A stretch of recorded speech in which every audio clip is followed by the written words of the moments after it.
Hello and welcome to everyone on AEC Plus, an online lecture platform of advanced engineering classes.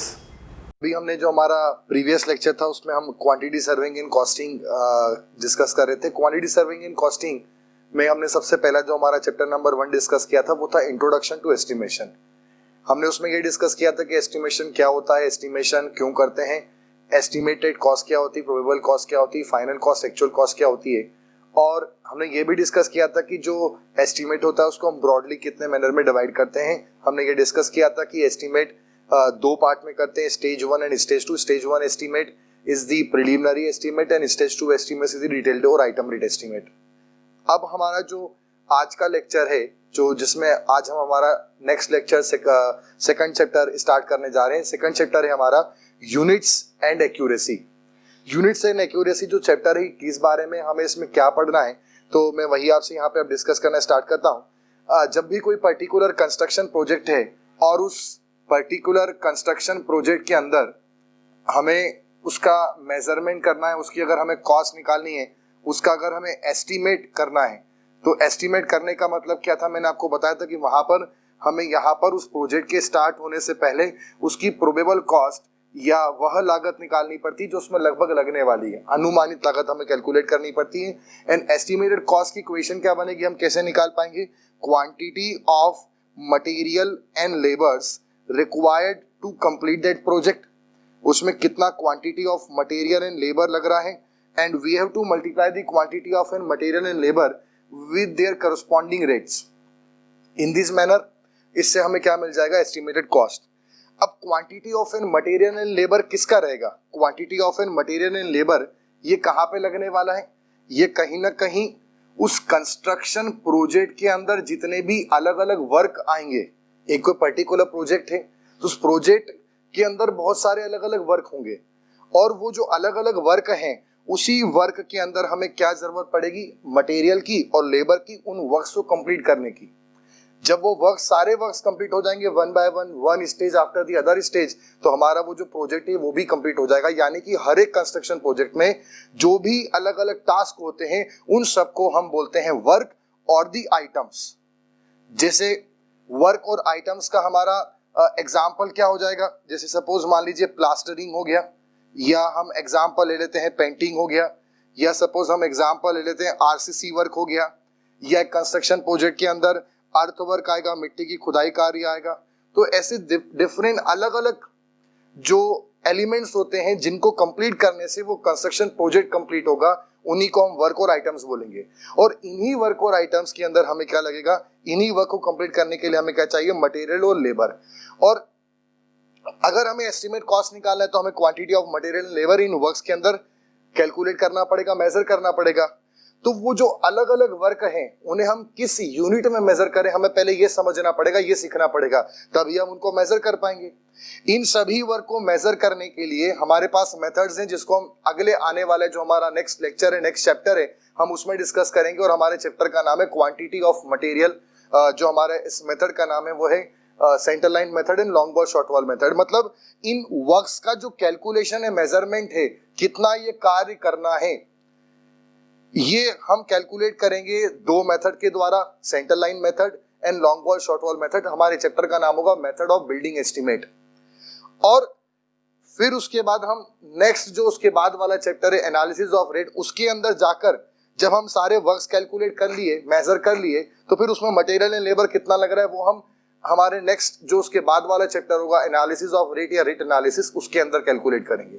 मतलब अभी इस chapter में हम ये समझेंगे कि इन वर्क्स को किस यूनिट में मेजर करना है।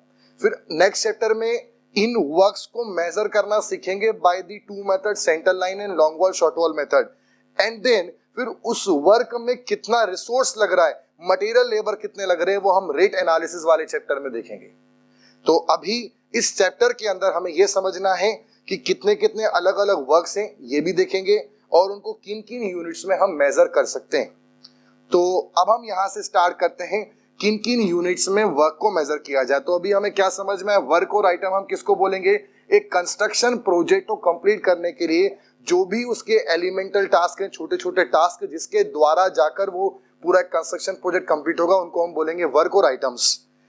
अब जो भी ये कंस्ट्रक्शन प्रोजेक्ट के अंदर वर्क होते हैं उनको हम अलग अलग लेवल पे क्लासिफाई कर सकते हैं।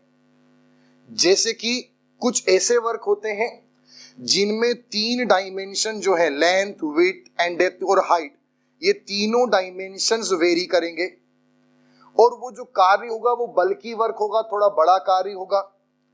ऐसे वर्क को हम वॉल्यूमिनस वर्क बोलेंगे। क्या बोलेंगे? Voluminous work.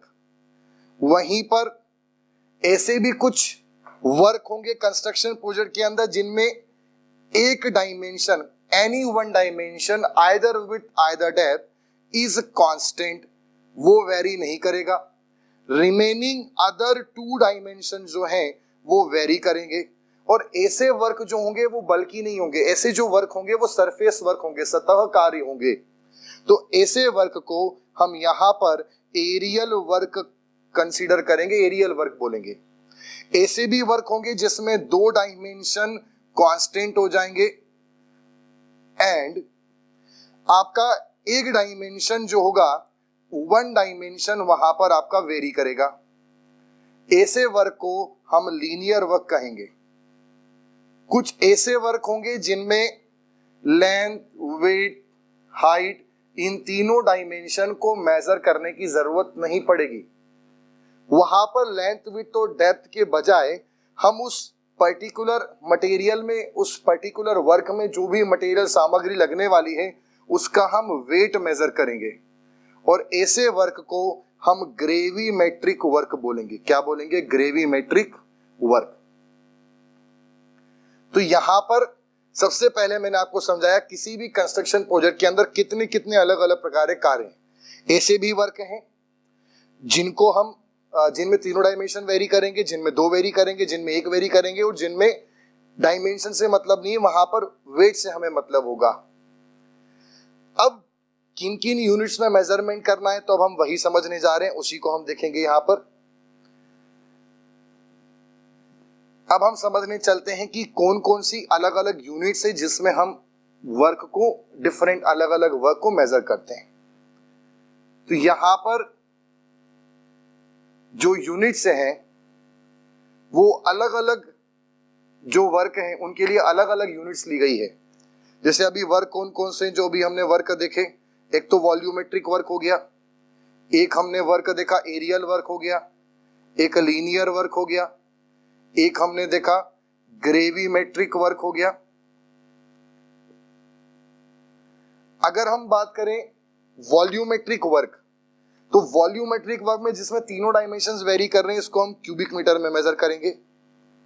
जो एरियल वर्क है इसमें 2 डायमेंशंस वेरी कर रहे हैं, एक डायमेंशन कांस्टेंट है तो उसको हम एक डायमेंशन जो कांस्टेंट है वो मेंशन नहीं करेंगे और उसको हम स्क्वायर मीटर में ही मेजर करेंगे क्योंकि 2 डायमेंशन ही वेरी कर रहे हैं। लीनियर वर्क को रनिंग मीटर में मेजर करेंगे। ग्रेविमेट्रिक वर्क को हम केजी में, टन में, कुंटल में कर सकते हैं, पर एज पर दी स्टैंडर्ड, इंडियन स्टैंडर्ड, हमें इन वर्क को कुंटल के अंदर मेजर करना है। कुछ ऐसे भी कार्य होंगे, देयर आर सर्टेन वर्क्स जहां पर ना तो हमें वॉल्यूम में, एरिया में, लेंथ में, वेट में मेजर करना है, बट वहां पर हमें नंबर के बेसिस पर चलना है। ऐसे भी कुछ वर्क होंगे। तो ऐसे वर्क को हम काय में मेजर करेंगे? नंबर के अंदर ही मेजर करेंगे, natural numbers. There are also certain works involve in the construction project. ऐसे भी कुछ कार्य कंस्ट्रक्शन प्रोजेक्ट के अंतर्गत आते हैं जिनमें कंस्ट्रक्शन प्रोजेक्ट के चालू होने से पहले जब हम प्राकलन करते हैं, जब हम एस्टिमेशन करते हैं प्रायः पहले से, तो वहां पर उसका लेंथ, वेट, डेप्थ, ये सारी चीजें हमें पता नहीं होती हैं। हम ये भी बोल सकते हैं कि शायद ड्राइंग्स में ऐसी इंफॉर्मेशन अवेलेबल ना हो, इसलिए एस्टिमेटर उनका क्वांटिटी पहले से पता नहीं कर सकता। मतलब ऐसे भी कुछ वर्क हैं जहां पर क्वांटिटी, या आप बोल दें वॉल्यूम, एरिया बोल दें, लेंथ बोल दें, और नंबर, ये पहले से एस्टिमेट लगाना पॉसिबल नहीं होता due to unavailability of information. ऐसे जो वर्क होते हैं उनको लमसम बेसिस पे लिया जाता है। एंड लमसम बेसिस का मतलब यहां पर क्या है? उनका जो भी मेजरमेंट होगा उसमें डायरेक्ट कॉस्ट ही ऐड करेंगे और उनका जो कॉस्ट होगा वो percentage of cost of material and labour के अकॉर्डिंग कंसीडर करेंगे। यानी कि अब हम यहां पर सबके एग्जांपल देख लेते हैं। अगर हम वॉल्यूमेट्रिक वर्क की बात करें तो वॉल्यूमेट्रिक वर्क के अंदर हमारे ऐसे वजह से आरसीसी वर्क है, आरबी वर्क है, reinforced brick work, reinforced cement concrete work, अर्थ वर्क, मिट्टी की खुदाई कार्य, इसमें आपका लेंथ विड्थ डेप्थ तीनों वेरी कर सकता है। एरियल वर्क की बात करेंगे तो ये सतह कार्य जैसे कि प्लास्टरिंग दीवार के अंदर नहीं दीवार के ऊपर होती है। अगला हमारा वर्क आ गया पेंटिंग वर्क भी जो पेंटिंग होती है वो भी सतह के दीवार के ऊपर होती है, तो वो भी एरियल वर्क में आएगा। रनिंग मीटर की अगर हम बात करें तो यहाँ पर हम एग्जांपल ले सकते हैं। सपोज जैसे मान लीजिए घर में जो दीवालों के नीचे टाइल्स लगती है उसे हम स्कर्टिंग बोलते हैं, तो स्कर्टिंग में विड्थ और डेप्थ की मेंशन करने की जरूरत नहीं है, वहां पे सिर्फ पूरे घर में कितने लंबाई में आपकी वो स्कर्टिंग लगेगी उससे मतलब होता है। तो जो आपका स्कर्टिंग वर्क है उसको हम लीनियर वर्क के अंदर कंसीडर कर सकते हैं। और भी इसका एग्जांपल है, सपोज जैसे मान लीजिए रोड प्रोजेक्ट है कोई और रोड प्रोजेक्ट के अंदर रोड में पेवमेंट या जो मार्किंग होती है जैसे व्हाइट कलर की लाइन पूरी रोड में बनाई जाती है, उसका कोई पर्टिकुलर एक टेंडर आया है, तो जब उसमें वो जो सफेद पट्टी जो पूरी रोड में लगेगी अगर उसका हमें एस्टिमेशन करना होगा पेंटिंग का, तो ऐसे केस में उसका थिकनेस मेंशन करने की जरूरत नहीं है, उसमें उसकी चौड़ाई कितनी लेंगे वो भी मेंशन करने की जरूरत नहीं, सिर्फ पूरे शहर में कितने रोड में कितने लंबे स्ट्रेच में वो पेंटिंग होगी सिर्फ यही हमें वहां पे मेंशन करना होगा। इसलिए ऐसा जो भी वर्क है वो सब हमारा यहाँ पे लीनियर वर्क के अंदर आएगा। तो उसको हम यहाँ पर बोल सकते हैं कि आपका ऐसा जो भी पेंटिंग वर्क है जिसकी विड्थ कम हो उसको हम बोल सकते हैं, वो इसमें आ जाएगा। और अगर सपोज मान लीजिए कहीं पर कोई पाइप फिटिंग है, पाइप का हमें मेंशन करना है, तो पाइप में डायामीटर कितना लिया, कितना इंच का मोटा है, वो सब कुछ भी जरूरत नहीं है मेंशन करने की, सिर्फ पाइप कितना लंबा हमें वहां पर रिक्वायरमेंट है वो हमें वहां मेंशन करना पड़ेगा। तो पाइप फिटिंग को भी हम रनिंग मीटर में मेजर करेंगे। ग्रेविमेट्रिक वर्क की बात करें तो ग्रेविमेट्रिक वर्क में ऐसे यहाँ पर पर्टिकुलर ऐसे वर्क को ग्रेविमेट्रिक मेजरमेंट करना पड़ता है या कुंटल में मेजर करते हैं, जहां पर जैसे एग्जांपल हो गया आपका स्टील और आयरन वर्क, जो भी आपकी खिड़की दरवाजे जो भी लोहे की खिड़की दरवाजे होते हैं उसमें जो भी स्टील लगता है लोहा लगता है उसको हम कुंटल में मेजर करते हैं। तो इसका एग्जांपल हो जाएगा steel and iron work. Next is number basis. तो ऐसे भी कुछ वर्क हैं जहां पर नंबर के अकॉर्डिंग चलना पड़ता है, उसके लिए हम समझ सकते हैं जैसे वॉश बेसिन हो गया इसका एग्जांपल।